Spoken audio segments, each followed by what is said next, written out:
Sir बचपन में किस तरह से रहते थे आप लोग? तो बचपन में पूरा शाम नानी के घर ही बीतती थी। हम्म। तो हैड टू मीट सुनीता मामी every evening as a child. But मेरा करियर जब मैंने शुरू किया तो आई टोटल डिस्कनेक्ट। ओके। तो जितना बचपन में बिल्डिंग में खेल खेल के बड़े हुए, उतना ही करियर आने के बाद एकदम कंप्लीट स्ट्रेंजर्स हो गए, क्योंकि मेरे पास नींद के लिए भी वक्त नहीं था। मैं खुद के कजिन्स को ही मिल नहीं पाई ना, मैं अपनी मम्मी से बात नहीं कर पा रही थी। तो एक्सटेंडेड फैमिली मतलब ना मैं अपने पंजाब के घर वालों की शादियों में भी नहीं जा पाई, ना अपने फ्रेंड्स की शादियों में जा पाई। I mean there were a lot of personal life sacrifices for the career which I rightfully did for myself because my priorities were my career. Right. So there is no regret, right? Are you Not looking back? one. I'm super proud of my career. Great. But अभी हम बात कर रहे थे आपके हंसने की। वहीं मैंने एक इंटरव्यू में सुना कि आप अपने दिमाग में you were trying to be Ted Bundy. For people who don't know who is Ted Bundy, he is a ruthless serial killer, right, of America. No, इतनी डार्क बात इतना हंस के कोई कैसे बोल सकता है?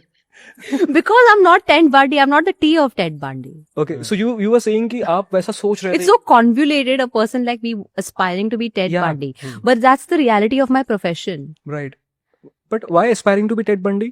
I'm not aspiring to be Ted No, Bundy. आपने इस इंटरव्यू में कहा था। Not in this. इस जन्म में तो हो ही नहीं सकता। नहीं, बट आपने एक इंटरव्यू में कहा था कि आप अपने दिमाग में you are going in that direction. So the idea was Poshampa के वक्त I was asking Shumon Mukhopadhyay sir, my director, मैंने उनसे रेफरेंसेस मांगे फीमेल सोशियोपैथ और साइकोलॉजिकल सीरियल किलर्स के। जी। तो उन्होंने बोला एज ऑफ नाउ मुझे कुछ सूझ नहीं रहा है, but he said mind Hunter देखो। Okay. और मेरी जो प्रोड्यूसर थी सीमा, उन्होंने बोला watch Ted Bundy tapes also. Okay. तो the idea was to understand the mentality in killing so many people. Okay. Like, what is the trigger point of a mind to just go and take a life out of a person? There has to be some reasoning. There has to be some logic. It might not come with the normal realm of reality, but in their mind's reality, it is their truth. It is somebody's existential truth. Right. It is what kind of satisfaction it is giving you by killing someone. And how are you so cold to the other human that you are cutting their body parts? Sorry, I don't know. It's okay, sir. कि आप this is the content on the Yeah. You're cutting their body parts. और ये जो real life case भी है, उसमें भी वो हमने ऐसा सुना है कि वो बच्चे का हेड कट करके थैली में डाल के पिक्चर देखने गई हैं, सिनेमा देखने गई हैं। The real case of the Gavit sisters. तो उसको I just wanted to see कि if somebody has done something like this. तो I only had documentary references because हमारे जो जर्नलिस्ट ने इस केस पर रिसर्च भी की थी, प्रफुल्ल जी ने, उनके रिसर्च वर्क पे आधारित ये डॉक्यूमेंट की गई है फिल्म। तो I just wanted some sort of referencing, you know, कि ये लोग दिखते तो बिल्कुल नॉर्मल ही हैं, जैसे आप और मैं दिखते हैं वैसे ही हैं। पता चला इंटरव्यू से निकल के किसी ने मेरी पीठ में छुरा भोंक दिया। It is as simple as that. अभी मैं आपसे बात कर रही हूँ, I step out and I am dead. It is as simple as that.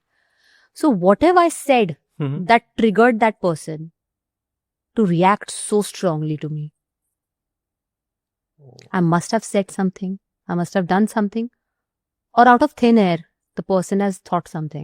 Okay. I wanted to understand the trigger points.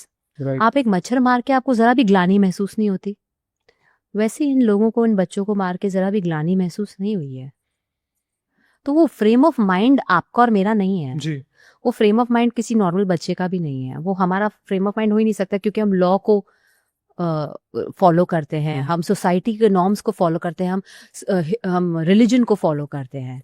So we are obviously out of the bondages of this world which have been created by humans for humans to survive. Right. There is a social structure for us to live Right. and follow and, you know, get functional. So when you operate on this level, you're not following. It's the law of the jungle, which is Gurgaon. It is the law of the jungle. Like, you know, there's a very common dialogue, तू जानता नहीं मैं कौन हूँ, तुझे पता नहीं तू किससे बात कर रहा है। लेकिन इसकी हिम्मत कैसे हुई मुझे ऐसा बोलने की? इसकी इंटेंसिटी आप 10 गुना बढ़ा दीजिए। then they will act upon a murder. But जितने भी सोशियोपैथ मैंने देखे हैं ना जो इस तरीके से रिएक्ट करते हैं, I have observed one common pattern between all these people, their childhood. Their childhood was somewhere dysfunctional. So this is what I do. अगर if I got a character, I go back to in his childhood. कि ये ऐसे actions क्यों ले रहा है. I want to understand your process of approaching Poshampa और गुड़गांव, या your process of approaching a dark character. तो मेरे ब्रदर की एक किताब थी वर्ल्ड फेमस मर्डर्स. Okay. तो उसमें बहुत नॉर्मल लोगों ने भी मर्डर किए हैं, and most world famous criminal cases. तो I had a friend who was a criminal lawyer, तो उसके साथ भी मैंने बहुत डिस्कशंस की हुई है. तो आई वाज ऑलवेज इंटरेस्टेड. तो मैं बचपन से ये एक्स फाइल्स नाम का शो भी बहुत देखती थी, you know, this detective shows. I used to love X Files, I used to watch a lot of docu series. मुझे डॉक्यूमेंट्री बहुत पसंद है. तो I was always interested in crime series. मैं हमेशा बचपन से ही देखती थी. और फिर मैंने अमित की किताब भी पढ़ी. फिर मैंने अपने उस दोस्त से कुछ बातें भी की. तो all these things came in the, वो रिसर्च में मेरी मदद कर गई. तो मेरे जो लॉयर फ्रेंड ने भी कहा, उसने यही कहा कि you know Ragini, most of the time people से कि हो गया. जब आपसे you have a gun in your hand and in fit of rage you've shot somebody, and people, he said, cases में लोग आके बोलते हैं कि हो गया, हम करना नहीं चाहते थे, बट एक बार हो गया, दूसरी बार, तीसरी बार, पांचवी बार, छठी बार, फिर वो पैटर्न बन गया. फिर वो हो नहीं गया, फिर वो आप कर रहे हैं, फिर वो क्राइम है. आप रिपीटेडली एक एक्शन करे जा रहे हो, वो क्राइम है, आप क्रिमिनल हैं. क्योंकि आप एक एक नॉर्मल आप जो सोसाइटी है उसको आप कंप्लायंस में नहीं है सोसाइटी के साथ. आप informed choices, these are informed choices. When you are making informed choices repeatedly which is not adhering to the law, you are a criminal. Ragini की जुबान से ये सारे मतलब एक मेरी वाइफ तो आज वो होने वाली है. क्या हो? कि काम है सुंदर और सुशील. तो उनको पोशंपा दिखाओ एक बार. That's the actor in me, so. Babli लड़की. हाँ, मतलब एक भी बबल नहीं है मेरे अंदर. मतलब स्क्रिप्ट कैसे चॉइस किया आपने? अच्छा, कर लूं. अरे स्क्रिप्ट पढ़ के जो घृणा हुई थी मुझे, बट करना तो सोचा था कि एक्टिंग का जो मेरी लाइफ का एक पैलेट है उसमें एक काला रंग भी होना ही चाहिए. राइट. तो होना ही चाहिए. एक्टर्स को हर चीज का एक्सपीरियंस होना चाहिए. इस किरदार से बाहर कैसे आए? इतनी पूजा की है मैंने इतनी पूजा की है. मेरे अंदर का सारा अध्यात्म खत्म, मर चुका था. मेरे अंदर का सारा ऑप्टिमिज्म मर गया था. मेरे अंदर सारी जितनी फैमिली के जो प्यारापन था, जो मेरे अंदर की स्वीटनेस थी, वो खत्म हो गई थी. मैंने बहुत पूजा की क्योंकि मुझे बहुत बहुत ज्यादा दिल पे बोझ हो गया कि मैंने ऐसा कैरेक्टर किया. मुझे बच्चों से बहुत प्यार है और मुझे बहुत घबराहट हुई. मैं पूजा 5-6 साल इतनी पूजा की है और मैं बहुत ज्यादा बच्चों का कंटेंट देखा. मैंने डिज्नी के सारे कार्टून्स देखे, जितनी मेरी बचपन की फेरी टेल्स थी सब बैठ के देखी. फिर से बच्चों के लिए प्यार अपने अंदर में लेकर आई. And yeah it was difficult but I got out of it. So आपने कैरेक्टर किया प्रीत, डॉटर ऑफ पंकज त्रिपाठी. वो व्हाट ऑफ फिल्म यार. मैं बहुत मेस्मराइज था. आई थिंक मैंने फिल्म देखी थी 2017 में देखी थी मैंने. Akshay Oberoi was playing your brother. सारी परफॉर्मेंस मतलब टॉप नॉच. मुझे जानना है कि Pankaj Tripathi ji, you work closely with him, right? It's a dream for every actor. आप क्या सीखा उनसे? So, you know, that way I was very lucky. मुझे हमेशा सीनियर एक्टर्स के साथ ही काम करने मिला है. टीवी में भी. I started with Mona Vasu, Supriya Pilgaonkar ji. Then I had Ijaz Khan. Then in Sasural I had Sudhir Pandey ji. You know, all theatre stalwarts. And in films I started with the Deepak Dobriyal, Rakesh Mehra sir, Om Puri ji, Shreyas Talpade. Then so even so all my work I've only worked with seniors. And especially theatre के दिग्गजों के साथ मैंने काम किया. तो पंकज जी को जब मैं मिली on first, एक तो he's a very very sweet, he's a sweetheart. And उनके सेट पे हम जब first time in costume and everything I met him, he just told me something which really comforted me, you know, that conversation I don't want to give away, that's between me and him.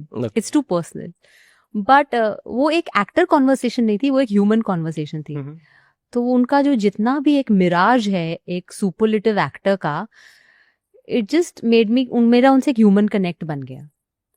Okay. तो when I had a human connect with him, तो हमारा first scene shoot हुआ and it one shot was okay. और उन्होंने मुझे first shot में ही, हमारा introduction scene था कि वो क्लब का इलेक्शन जीते हैं and you know he lifts me in his, which was not rehearsed. तो उन्होंने शॉट में ही मुझे ऐसे गोदी में उठा लिया and everything. So I was like, it felt magic, you know. जब आपका शॉट ऑन पॉइंट होता है ना, you feel the magic. So I think Shankar ने सबका सुर, एक्टरों का सुर ना एकदम सही पहले ही वर्कशॉप्स में ही सेट किया हुआ था. हम सेट पे बात भी करते हैं ना, touch wood, by God's grace, मेरे कोई काम के सेट पे ना कभी गाली गलौज होती है, ना कोई ऊंची आवाज में बात करता है, ना कोई झगड़े होते हैं. Touch wood, even if it is the smallest budget to the biggest budget. I have worked with very calm people and angels, you know, because आप इतना सेंसिटिव काम कर रहे हैं, इतने बड़ी बड़ी बातों को डिस्कस कर रहे हैं अपने काम में, तो आपको थोड़े समझदार लोगों के साथ काम करना जरूरी है. जी, आपने एम्पैथी की बात कही. मैं देखता हूँ कि एक लाइन है बहुत मशहूर, कि अच्छा एक्टर बनना बहुत मुश्किल है और अच्छा इंसान बनना उससे भी मुश्किल है. जी. So is it, Pankaj ji के बारे में जितने लोगों से मैंने बात की, उन्होंने कहा कि वो एक्टर तो बड़े अच्छे हैं पर उससे बहुत बेहतर वो इंसान है. डू यू फील कि जैसा हम एम्पैथी होती है एज एन एक्टर, वो हमारे आर्ट में रिफ्लेक्ट करती है कई बार? आप जो हैं वही आपका आर्ट है. आपका आर्ट आपके शरीर के बाहर से आ ही नहीं सकता. ठीक बात है ना. तो बाहर से जो आर्ट आया, अगर आपने उसको आत्मसात किया, तो भी वो आपका अपना ही कोई पर्सपेक्टिव होगा जिसने आपने उस आर्ट को एक्सेप्ट किया. आप अपने मानसिकता और अपनी शारीरिक स्वरूप से बाहर कुछ सोच नहीं सकते. तो आपको आर्टिस्ट जितना बड़ा बनना, आपको अपनी उतनी ही बड़े बड़े होराइजन्स करने पड़ेंगे. तो जो आदमी है वही उसका काम है. कभी कभी स्क्रिप्ट बहुत बड़ी हो जाती है जी. कभी कभी डायरेक्टर बहुत बड़ा सोचते हैं, और घरेलू भी बात होती है, बट छोटी छोटी चीजें भी बहुत बड़े मायने रखती हैं. तो पंकज जी वो कलाकार हैं जो छोटी से छोटी और बड़ी सी बड़ी स्क्रिप्ट को पूरा न्याय देते हैं. तो ये उनकी काबिलियत एज अ ह्यूमन बीइंग है. तो ह्यूमन बीइंग की जितनी आपकी समझ है, तभी आप इतने सारे रोल्स को एक्सेप्ट कर सकते हैं ना. नहीं तो आपकी ग्रोथ 5 फिल्म के बाद खत्म हो गई. बिल्कुल. तो you have to, your personal character is always bigger than your character.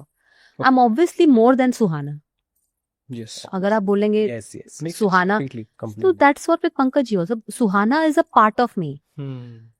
तो Kehri Singh is a part, Pankaj ji का बेबी है ना कहरी सिंह. जी. तो पंकज जी के 50,000 बच्चे हैं कैरेक्टर्स, वो पंकज जी का समन्वय है एक.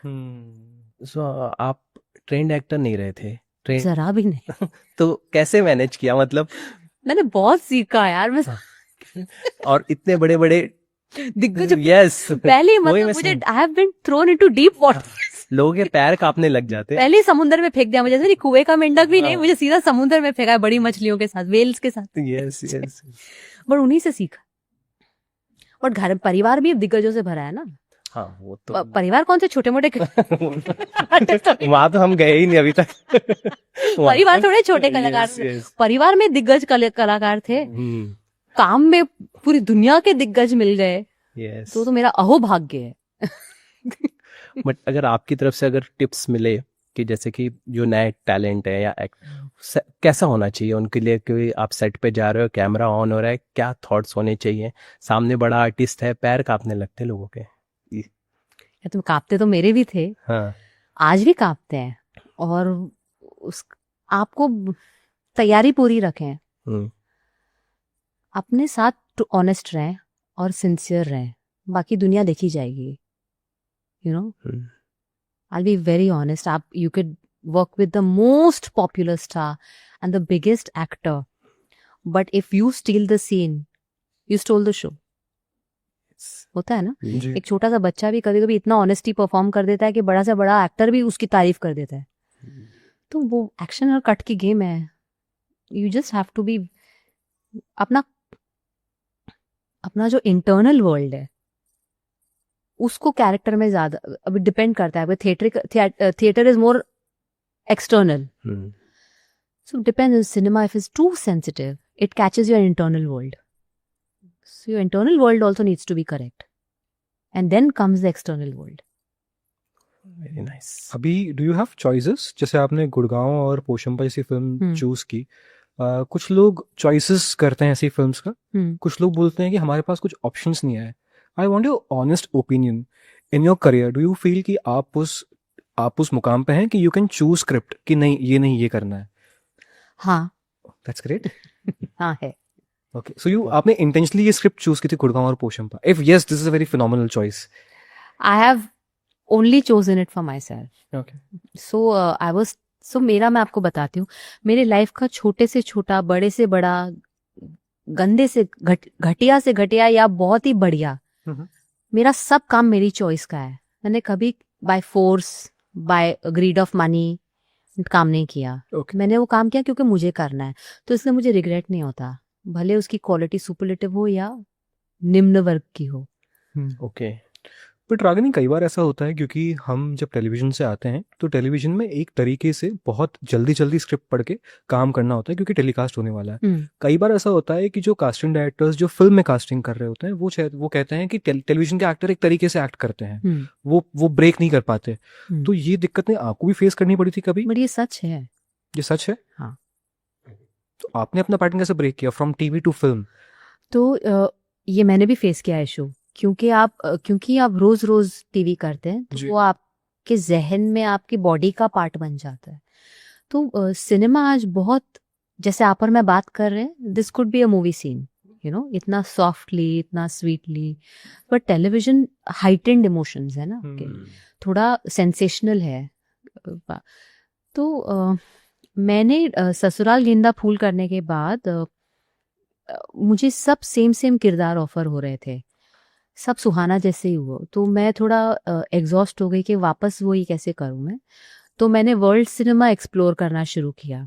ओके। और ससुराल गेंदा फूल के दौरान मुझे बहुत फिल्मों की ऑफर आई, तो मुझसे बहुत फिल्में छूटी क्योंकि मेरे पास डेट्स नहीं थी, बहुत सारी। कोई ऐसी फिल्म जो बहुत सक्सेसफुल हो गई अभी? I don't want to name them, but उस वक्त जेन्युइनली टेलीविजन में 24 दिन ब्लॉक्ड थी, तो मैं मतलब 3 थे भाई, साथ में मैनेज कर पाई, बट क्योंकि वो पहले साइन किया हुआ था। बट बहुत पिक्चरें छूटी, बट मुझे रिग्रेट नहीं है क्योंकि वो पिक्चरें शो का काम देख के मिली थी जी। बट उसके बाद में फिर मैंने वर्ल्ड सिनेमा में, मैंने मामी में बैठ के दिन की 6 पिक्चरें देखी। मैं फिल्म इंडस्ट्री के बहुत सारे डायरेक्टर्स से मिली, मैं इंडिपेंडेंट सिनेमा को बहुत एक्सप्लोर किया, और मैंने अतुल मोंगिया जी की वर्कशॉप्स की, तो उन्होंने मेरे अंदर टीवी थोड़ा ख़त्म किया। तो अतुल जी ने, मैंने कभी वर्कशॉप नहीं की थी, और मेरी एक ऑफिशियल वर्कशॉप है जो अतुल मोंगिया जी ने की है, तो उन्होंने मुझे बहुत तराशा। आर्टिस्ट कलेक्टिव नाम से उनकी जो वर्कशॉप हाँ, है। आर्टिस्ट कलेक्टिव मेरा कोर्स खत्म करने के बाद बना। Okay. But he was casting then, and he's a director also. जी। So he's a very sensitive and a very sensible man. So he was a good guidance for me. उनके साथ प्रशांत भी थे, who's a very good casting director also. तो उनके साथ भी मैंने वर्कशॉप्स की। क्या सीखा उनसे? हालांकि वो तो ओशन ऑफ लर्निंग्स हैं, या बताना बहुत इम्पॉसिबल है, बट कोई ऐसी चीज जो आपको लगता है कि it will help me to grow, if you can share with that knowledge with me? You should take his workshop then. I can't give his trade secret out. Okay. गुरु के साथ धोखा नहीं कर सकते। पॉडकास्ट में तो सब टिप्स लेना चाहता है। देखिए, हर गुरु का एक टेक्निक है, जी। तो वो जितनी गुरु की सीक्रेसी मेंटेन रखते हैं, मैं अपनी टेक्निक आपके साथ शेयर कर सकती हूँ, है ना। अतुल जी की टेक्निक अतुल जी बताएंगे आपको। अच्छा, अभी मैंने जब रिसर्च किया, एस्ट्रोलॉजी की तरफ इंक्लिनेशन आपकी मॉम के थ्रू आपका आया, या इज इट लाइक कि यू आर आल्सो? तो my father was heavily into astrology, and मेरी मम्मी मेरे डैडी से बहुत प्रेरित हैं, तो डैडी ने मम्मी को एस्ट्रोलॉजी सिखाई, एंड मम्मी ने उसको टेक फॉरवर्ड किया। उसके बाद में मम्मी ने एक खुद का साइंस इजाद किया, ब्यूटी विद एस्ट्रोलॉजी, जिस पे उनका एक यूट्यूब चैनल भी है, उनके कुछ 2 करोड़ सब्सक्राइबर्स हैं उस पे, ब्यूटी विद एस्ट्रोलॉजी के। तो उसमें उनका काम चलता रहता है, और तो उसके बाद पीपल वांटेड, उनको सेमिनार्स के लिए बुलाया जाता है, वो लेक्चर्स देती हैं, वो मेडिटेशन वर्कशॉप्स करती हैं, और फिर उसके बीच में लोगों को हॉरोस्कोप रीडिंग की एक लालसा हुई कि कामनी जी हमारा हॉरोस्कोप देख दीजिए, तो मम्मी को वो भी प्रोफेशनली करना पड़ा। तो अब मम्मी के इतने क्लाइंट्स आ रहे हैं, अब मेरे भी इंटरव्यूज लोग मुझसे एस्ट्रोलॉजी जानना चाहते हैं। तो मेरा हाथ देखिए।